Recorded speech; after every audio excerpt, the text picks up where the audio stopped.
The auction yard smelled of dust and hay, of sweat and desperation. A place where lives were bought and sold, where the worth of a soul was shouted over clattering hooves and the flick of a bidder's hand.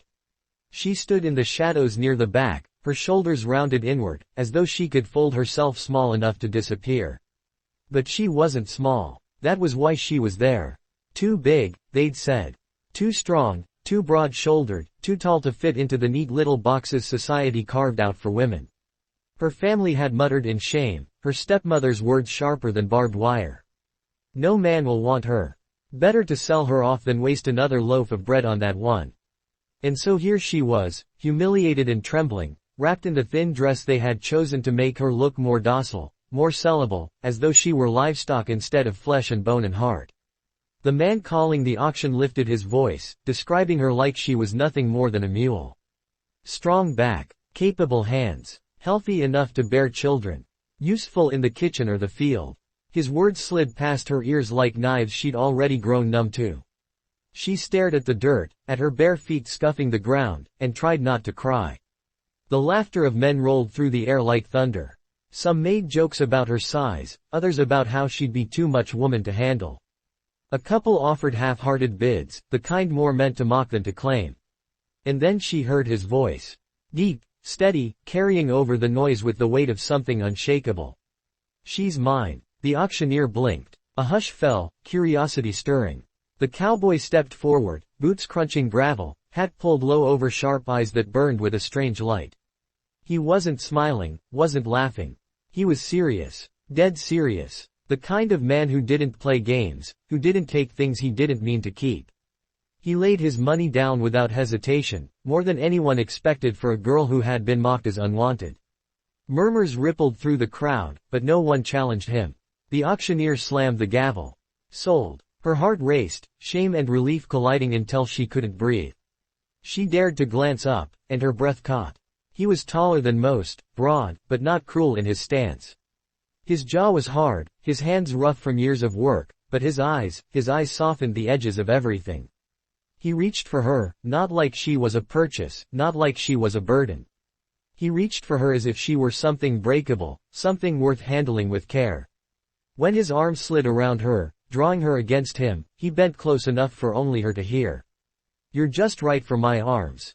The words shattered her. She had spent years shrinking, folding, apologizing for the space she took up in the world, believing she was wrong for existing the way she was made. And here was this man, holding her without flinching, telling her she was exactly right. She wanted to weep into his chest, to let every jagged piece of her heart melt into the steady beat beneath his shirt, but her throat closed tight. All she managed was a broken nod, her body trembling against his steadiness. He led her away from the sneers and whispers, away from the eyes that had always looked at her with judgment. His horse was tethered at the post, a great chestnut with intelligent eyes. He lifted her up as though her weight was nothing at all, settling her onto the saddle with gentleness that undid her. When he swung up behind her, the warmth of him steady at her back, the world shifted. For the first time in her life, she didn't feel too big. She felt held. She felt safe. The ride was quiet, the clop of hooves carrying them far from the noise of town, into the wide open land, where the horizon stretched unbroken. The air tasted like freedom, and yet she couldn't stop the knot of fear in her stomach. She'd been sold before. Men said kind things and then took what they wanted. What if this was no different? But when he spoke again, his voice was low, steady, not demanding but promising. You don't owe me anything. You don't belong to me. You were never theirs to sell. I couldn't stand there and let them tear you down like that. You're not something to be bought. You're someone worth keeping. Her hands tightened on the saddle horn, tears finally slipping down her cheeks. The wind carried them away before they could fall. She couldn't remember the last time anyone had spoken to her like that, as if she were human, as if she were more than her body.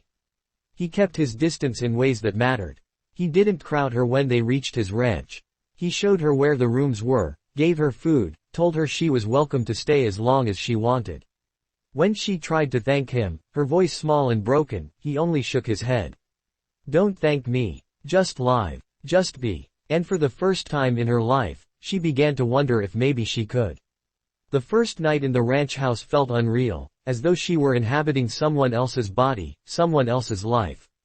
She lay on a soft bed, the quilt heavy over her, the scent of soap and wood smoke lingering in the air. She had never known such comfort. Her family's home had been small, cramped, and filled with criticism. Every breath had been measured, every movement watched. Here, the silence pressed around her in a different way, not oppressive, but open, waiting. It terrified her almost as much as it soothed her. Sleep didn't come easily. Every creak of the old wooden walls sent her heart racing, every gust of wind outside made her flinch. She was too used to expecting punishment, too accustomed to believing kindness had strings attached. But when morning broke, and the smell of coffee drifted under her door, she gathered the courage to step out. He was already at the table, broad shoulders hunched as he poured steaming coffee into a second cup. He glanced up at her, and for the first time, she saw something shift in his gaze. Relief. As though he had been waiting, worried she wouldn't come out, worried she might slip away before she even had a chance to begin again. "You're up," he said softly, his voice rough with sleep and yet steady, grounding. She nodded, clutching the frame of the door, wishing she didn't feel so exposed. I didn't know if. You don't owe me explanations," he interrupted gently. He pushed the cup across the table, the steam curling upward like an invitation. "Sit. Eat. There's work to be done, but you don't have to hurry. One step at a time." Her stomach twisted with hunger, but she hesitated. Back where she had come from, eating too much had been another crime. She had been told she was greedy, told her body was proof of her failures. Now, with food in front of her, warm bread, butter, eggs, her hands trembled. He noticed, of course. He seemed to notice everything. "Eat as much as you want," he said quietly. "This is your home now, if you want it. Nobody here will shame you for needing what you need." His words sank into her like water into dry earth. Tentative at first, she reached for the bread, the butter knife, her fingers clumsy. She ate slowly, every bite both comforting and strange. He didn't look at her as if counting the mouthfuls. He simply sipped his coffee, the quiet between them gentle, unhurried. As the days turned to weeks, she began to find her rhythm. The ranch was alive with work, fences to mend, horses to care for, cattle to check, gardens to tend. At first, she tried to stay out of the way, afraid of being a burden. But he coaxed her gently, never demanding, only inviting. He showed her how to carry feed, how to brush down a horse, how to walk the land with steady steps instead of shrinking into herself. And slowly, something inside her shifted. She discovered strength in her body she had once hated. Her arms, called too thick, now lifted buckets without strain. Her broad shoulders bore weight with ease. The very things mocked at the auction became tools for survival, skills for building a life. Every time she dug her hands into the earth, every time sweat ran down her brow under the wide sky, she felt pieces of her old shame breaking away. He never praised her like one might praise a child or a servant. Instead, he acknowledged her as an equal. "Good work," he would say, meeting her eyes. Or sometimes, simply a nod, a glance that held pride without needing words. Those moments made her chest ache with something unfamiliar, recognition. But trust was not built in a day. Shadows lingered in her mind. At night, when the house grew still, she lay awake wondering when the truth would show itself, when he would reveal the cost of his kindness. No one, she believed, could truly want her for herself. She had been told too often that she was too much, too wrong. And yet, every morning, he treated her the same, with respect, with steadiness. One evening, as the sun dipped low, painting the sky in shades of fire, she found herself standing by the corral, watching the horses move. He joined her, leaning against the fence.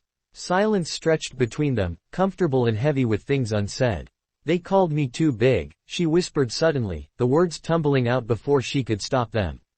Her voice cracked, shame rising like an old wound torn open. "Said I was useless. Said no man would ever want me. That's why they," she cut off, swallowing hard, the word, sold, caught in her throat. He turned his head slowly, his gaze steady on her. They were wrong. Her breath hitched, the simplicity of his statement cutting deeper than any long speech could. "They didn't see you," he continued. "They saw their own cruelty. Their own fear. But I see you." He let the words hang there, heavy and real. "And what I see is strength. What I see is someone who belongs. Just as she is." Tears blurred her vision, spilling hot down her cheeks. She turned her face away, embarrassed by the flood she couldn't hold back. But then his hand, rough and warm, brushed lightly against hers where it gripped the fence. He didn't grab, didn't hold, just touched, enough to anchor her. Enough to let her know he meant every word. From that night forward, something shifted between them. She began to laugh, small at first, then freer, the sound startling even to her own ears. He teased her gently when she grew flustered, his rare smiles lighting his rugged face. And she began to notice him differently, not just as the man who had rescued her, but as a man whose quiet strength drew her in, whose presence steadied the storm inside her. One morning, after a long day of mending fences, he returned with his shirt torn at the shoulder, blood seeping from a gash. Panic surged through her before she could think. She rushed to him, her hands trembling as she tried to clean the wound. He caught her wrist gently. "I'm all right," he said, his voice calm despite the blood. "You're not," she snapped, surprising even herself. "You could get an infection." Her words broke off, her throat tight. "Don't you dare leave me," she whispered fiercely, before she realized what she was admitting. His eyes softened, something tender and unguarded flickering there. He let her tend the wound, watching her hands, her focus, the way she poured all her fear and care into the act. When she finished, he didn't pull away. Instead, he reached up and brushed a strand of hair from her face, his touch lingering just long enough for her breath to catch. "I'm not going anywhere," he murmured. The days rolled into seasons. The ranch bloomed with life, the fields stretching wide, the cattle thriving, the horses strong. And she bloomed with it. Her laughter grew richer, her confidence steadier. She filled the house not with silence and shrinking, but with warmth. She baked bread that filled the rooms with comfort, mended clothes with hands no longer ashamed of their size, worked beside him in the fields with sweat and pride. And sometimes, in the quiet evenings, when the stars spilled endless above them, he would draw her close. Not with demand, but with reverence. As if every inch of her was precious, as if she was not too big, not too much, but exactly enough. She began to believe it, not because of his words alone, but because of the way he lived beside her, day after day, never faltering, never making her feel less. One night, as the fire crackled low, she found the courage to speak the words that had long burned in her chest. "You saved me," she whispered, her voice trembling. "But not the way people think. You didn't just take me from them. You gave me back to myself." He looked at her then, long and deep, his eyes burning with something that shook her to her core. He reached for her hand, lifting it to his lips, pressing a kiss against her scarred knuckles. "No," he said quietly. "You were always there. I just reminded you." Her heart swelled, breaking open in the most beautiful way. For the first time in her life, she felt whole. And in his arms, she finally understood the truth of his words that day at the auction. She was not too much. She was not too big. She was just right for his arms, just right for his heart, just right to belong. Autumn came to the ranch like a slow, golden tide. The air grew crisp, the mornings wrapped in mist that curled low over the fields. She found herself waking earlier each day, drawn by the beauty outside her window, by the rhythm of life that no longer felt foreign but hers. She wrapped herself in a shawl and carried a mug of coffee to the porch, watching the sun crawl across the horizon. Sometimes he joined her, silent and steady, sipping from his own cup, the two of them side by side without the need for words. She had never known silence could feel like this, like safety, like home. The land asked much of them. Fences fell beneath storms and had to be built again. Calves were born in the bitter cold, sometimes needing hands to pull them into the world. Horses grew restless and needed patience, guidance. And she learned she could do it all. Her body, once a source of ridicule, was her greatest strength. She carried bales of hay, steadied skittish horses, hauled water from the creek without faltering. She was no longer ashamed of the breadth of her shoulders or the size of her hands. They had built a life here, and they were building her into herself. He never stopped watching her with those quiet eyes. Not in a way that trapped her, but in a way that seemed to say he saw every victory, every step she took toward shedding her old fears. Once, when she managed to saddle a particularly stubborn mare on her own, she caught him smiling. Not the small curve of lips he usually gave, but a full, rare smile that reached his eyes. It was like the sun breaking open after a storm. She blushed fiercely, hiding her grin behind the horse's mane, but the warmth of his pride carried her through the day. But the shadows of her past lingered. One afternoon, while they were in town to buy supplies, she caught sight of someone from her old life. Her stepmother's cousin, a sharp-eyed woman with a cruel mouth, stood by the mercantile, whispering to another. The woman's gaze fell on her, and she sneered. Well, didn't think anyone would take you, big girl. Guess some men will settle for anything. The words sliced through her, dragging her back to the auction yard, to the jeering voices. Her chest tightened, her breath turning shallow. For a moment, all her growth, all her hard-earned pride, crumbled beneath the weight of old shame. But before she could retreat, he stepped between them. His voice was calm but edged with steel. Careful what you say. The woman scoffed, but something in his eyes made her falter. He didn't raise his voice, didn't threaten, but his presence alone was enough to silence her. He turned back to her then, his hand hovering near hers, not grabbing, not forcing, but offering. And when she slipped her hand into his, he gave the gentlest squeeze, anchoring her to the present. On the ride home, she was quiet, tears burning behind her eyes. Finally, she whispered, why didn't you tell her off more? Why not yell? Why not prove her wrong? He glanced at her, his jaw tightening. Because she doesn't matter. Her words don't change who you are. They don't deserve your power. Don't give them that. She stared at him, the truth of his words settling deep. All her life, she had believed she had to fight, to prove herself to those who despised her. But maybe strength was not in shouting them down, it was in refusing to let them define her. That night, as she washed the dishes by lamplight, she realized she wasn't trembling anymore. The cruel voice in town hadn't won. She had walked away with her head higher than before, because he had reminded her she didn't have to bend beneath it. The winter was harsh, snow falling thick and heavy, draping the land in silence. It was the kind of winter that demanded grit, demanded long hours and aching muscles. She worked beside him through it all, her breath steaming in the air, her cheeks raw from wind. When a calf was born in the middle of a snowstorm, they waded together through the drifts to save it, her arms cradling the shivering life against her chest while he built a fire in the barn. When their fingers brushed as they worked, she felt sparks chase up her arm, warmth stronger than the blaze. One night, after a day so cold she could hardly feel her toes, she found herself standing by the fireplace, thawing out. He came in quietly, shaking snow from his hat, his hair damp where flakes had melted. He watched her for a long moment, the firelight flickering across his face, and then he spoke. You belong here, he said softly, as though it were a truth that had lived inside him for a long time. Her heart ached with the weight of it. She turned, the fire warming her skin, but his words warming something deeper. Do I? She asked, almost afraid of the answer. He crossed the room slowly, his steps sure. He stopped close enough that she could feel the heat of him, smell the faint trace of leather and pine. His hand lifted, hovering near her cheek, and when she didn't pull away, he touched her, gently, reverently. Yes, he said, you belong here, with me, always. Her breath shuddered out, tears springing to her eyes. She leaned into his touch, into the truth she had longed for her whole life. For the first time, she wasn't too much, wasn't wrong. She was exactly where she was meant to be. Their closeness grew in quiet, steady ways. They shared long evenings by the fire, his hands sometimes brushing hers, sometimes resting gently on her back when he passed behind her. They worked together until their bodies ached, only to fall into laughter when exhaustion made them clumsy.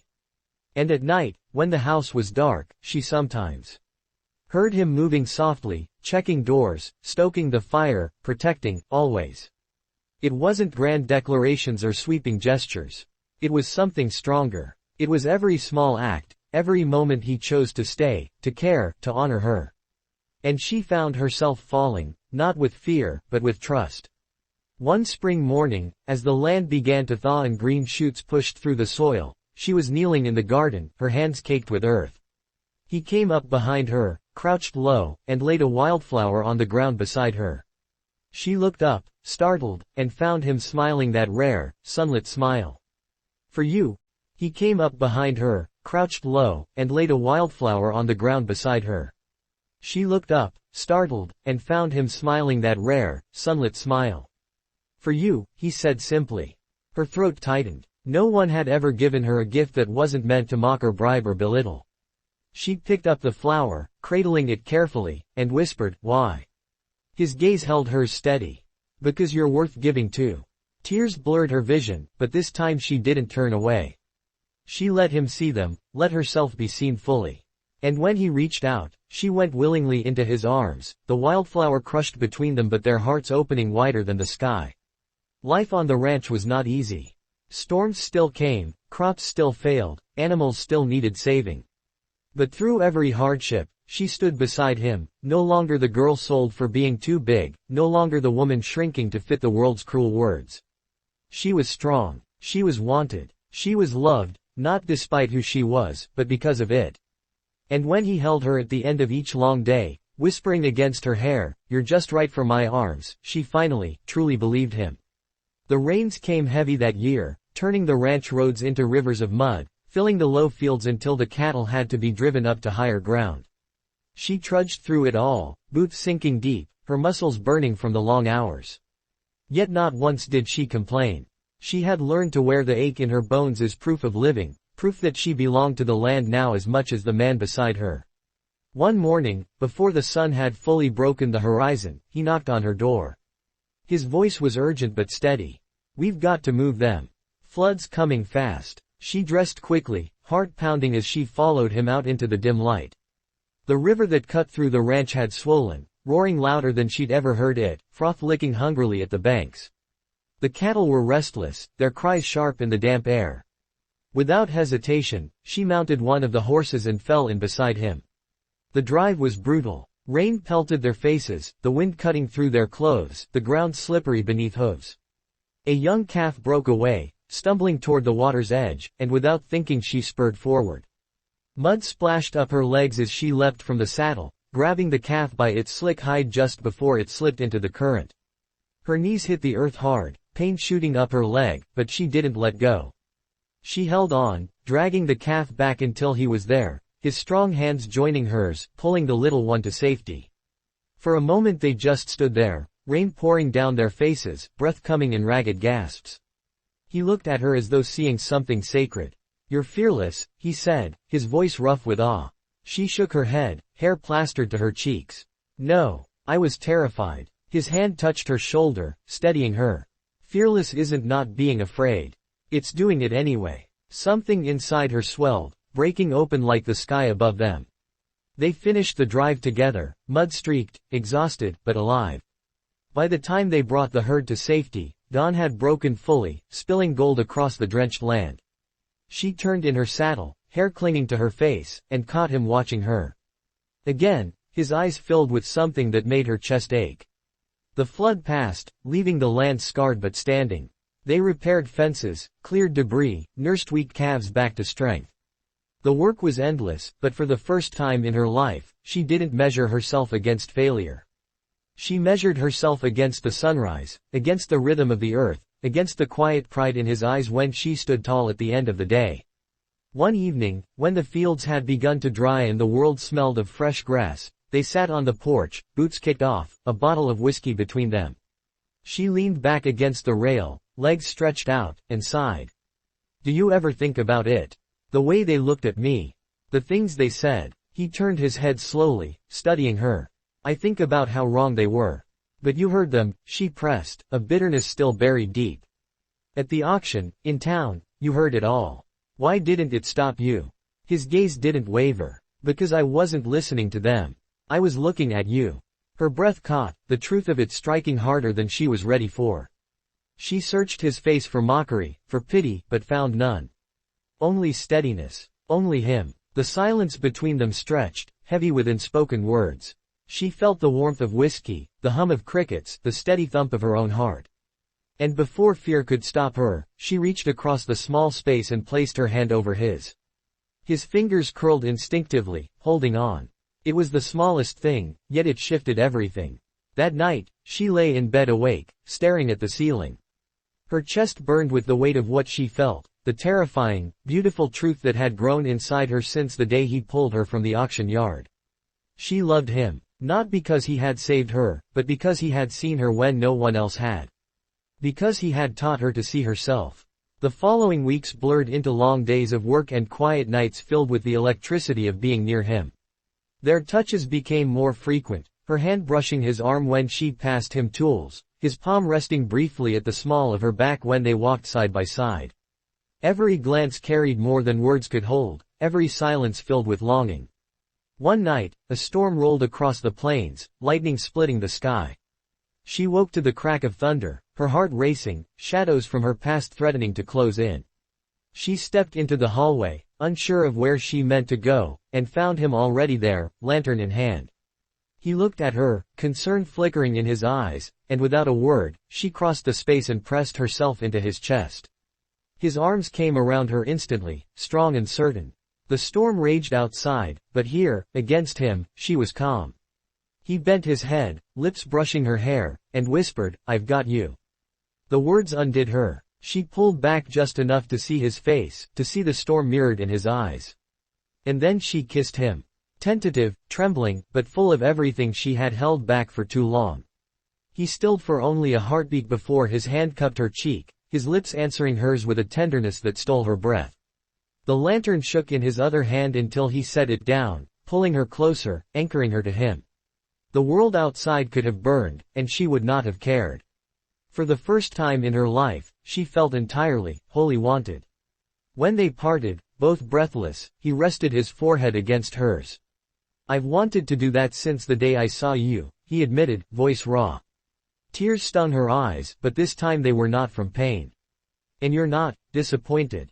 she whispered, the old fear slipping out despite everything.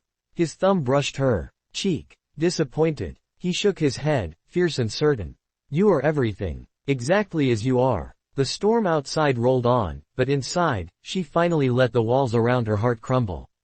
She let herself believe. From that night, they were no longer two separate souls bound only by circumstance. They were a pair, woven together by choice, by love, by the quiet strength that had grown between them. Life on the ranch remained hard, the land demanding, but now they carried the weight together. She rose each morning knowing she was wanted. She fell asleep each night in arms that held her as though she was precious, not despite her size, not despite her scars, but because of the whole of her. And in his eyes, she finally found the truth she had spent her life searching for. She was just right. The spring melted fully into summer, and the land around them swelled with life. Grass grew tall, cattle grazed fat, and the garden thrived beneath her careful hands. The house, once quiet and still, now carried the warmth of laughter and footsteps, the scent of bread cooling on the windowsill, the low hum of a life built not on fear but on love. Yet even as she settled into the fullness of belonging, a part of her knew the past would not release her without one final attempt to break her. It came on a hot afternoon, when the air was thick with dust and the sun scorched the earth.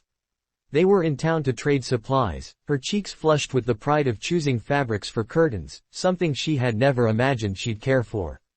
The mercantile was crowded, voices rising and falling around them. She was reaching for a bolt of cloth when a familiar voice, sharp as a blade, cut through the air.